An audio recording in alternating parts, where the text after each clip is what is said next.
So hello বন্ধুরা, কেমন আছো তোমরা? সবাই নিশ্চয়ই খুব ভালো আছো, সুস্থ আছো, আর আমিও ভালো আছি। আর আজকে বানাচ্ছি ভিন্ন ধরনের সুস্বাদু এক মিষ্টি। তার জন্য প্রথমেই এখানে 1 কাপ মতো গোবিন্দভোগ চাল পরিষ্কার করে ধুয়ে জলটা ঝরিয়ে নিয়েছি। এবারে একটা কড়ার মধ্যে 1 চামচ মতো ঘি দিয়ে দেব। ঘিটা গরম হয়ে গেলে তার মধ্যে গোবিন্দভোগ চালটা দিয়ে হালকা করে একটু ভেজে নেব। খুব বেশি ভাজার প্রয়োজন নেই, ওই 1 থেকে 1.5 মিনিট মতো ভাজলেই হয়ে যাবে। চালটা হালকা একটু ভেজে নেওয়ার পর এখানে আমি 10 থেকে 12টা আমন্ড বাদাম দিয়ে দেব। আমন্ড বাদামটা দেওয়ার পর আবারও কিছুক্ষণ ভেজে নেব। এখানে তোমরা আমন্ড বাদামের পরিবর্তে কাজু বাদামও ব্যবহার করতে পারো। দেখো, এগুলো ভেজে নেওয়ার পর আমি একটা মিক্সিং জারের মধ্যে এটা দিয়ে দিয়েছি। এবার এটা আমি গুঁড়ো করে নেব। আর এটা গুঁড়ো করার সময় কিন্তু কোনো জলের ব্যবহার করব না।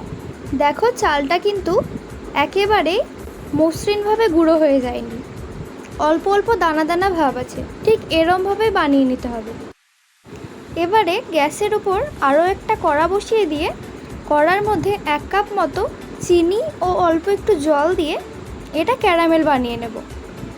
ক্যারামেলটা বানানোর সময় কিন্তু গ্যাসটা একেবারে লো ফ্লেমে রাখতে হবে এবং অনবরত নাড়তে হবে।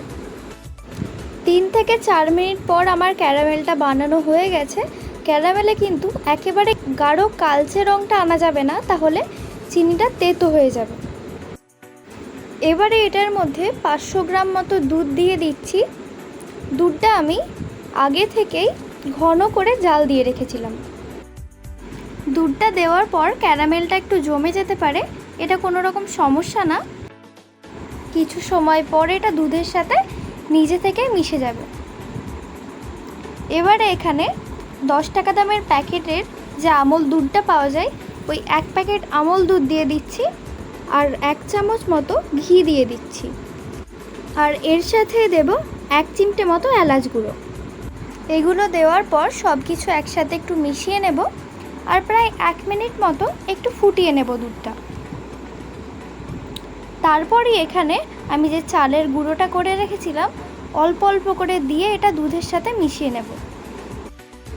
আর এই সময় কিন্তু গ্যাসের ফ্লেমটা মিডিয়ামে রাখতে হবে আর অনবরত নেড়েই যেতে হবে, নইলে নিচে লেগে যাওয়ার সম্ভাবনা থাকে। 4 থেকে 5 মিনিট একটু জাল করে নেওয়ার পর মিশ্রণটা একটু ঘন হয়ে এসেছে। এই পর্যায়ে আমি আরও 1 চামচ মতো ঘি দিয়ে দেব। ঘি দেওয়ার পর একটু মিশিয়ে নেব এবং গ্যাসটা বন্ধ করে একটু ঠান্ডা করে নেব। তো এবারে একটা বক্সের মধ্যে অল্প একটু ঘি ব্রাশ করে দিয়ে যে মিশ্রণটা বানিয়েছিলাম সেটা এর মধ্যে দিয়ে দিচ্ছি। সমস্ত মিশ্রণটা বক্সের মধ্যে দিয়ে একটা খুন্তির সাহায্যে একটু চেপে চেপে বসিয়ে দেব।